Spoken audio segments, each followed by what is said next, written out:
So finally guys एक लंबी journey के बाद हम लोग पहुंच गए बीरगंज के समा मुरादाबादी चिकन बिरयानी हाउस के पास।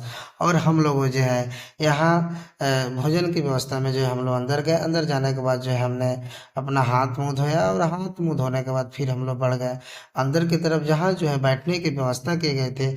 और अंदर जाने के बाद जो है नज़ारा जो था बहुत ही बेस्ट था। और उसके बाद हमने जो है वेटर साहब को जो है ऑर्डर दिया। ऑर्डर देने के बाद जो है इन्होंने एक पानी का बोतल दिया, और पानी का बोतल देने के बाद जो है फिर हमने कुछ बिरयानी का ऑर्डर दिया। बिरयानी के साथ साथ मैंने कुछ और भी ऑर्डर दिया जो कि हम लोग के खाने योग्य था। और उसके बाद जो है बस थोड़ी देर इंतजार करने के बाद जो है वेटर साहब के द्वारा जो है हमें जो है हमारा बिरयानी जो हम लोग को जो है ला के दे दिया गया। और बिरयानी देने के बाद जो है फिर हम लोगों ने थोड़ा और सा वेट किया। और थोड़ा सा वेट करने के बाद जो है फिर इसके साथ जो मसाला होता है उस मसाला का जो है उन्होंने जो वेटर के द्वारा जो है हम लोग के पास ला के दे दिया गया। और इस समय जो है संदीप को काफ़ी भूख भी लगी थी और साथ में मुझे भी भूख लगा था। तो हम लोग भी बड़े चाव से इसे खाना शुरू कर दिए।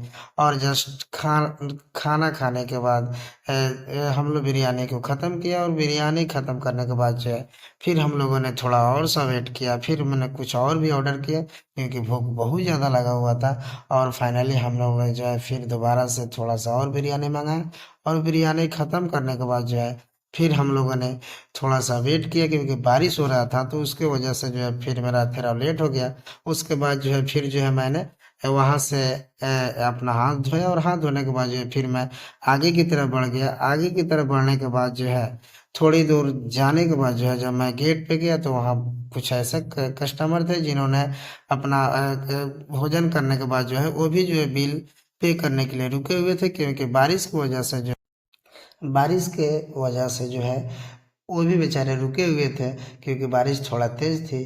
फिर मैंने थोड़ी देर वेट किया। उसके बाद फिर मेरा बिल जो था मुझे बताया गया और मैंने जो है अपना बिल वहाँ पे किया। और बिल पेश करने के बाद फिर मैंने जो अपना बाकी पैसा था वो लिया। और उसके बाद फिर हम लोग चल दिए अपने घर की तरफ। और उसके बाद जो है संदीप जो है मेरे पीछे पीछे वो भी आ गया।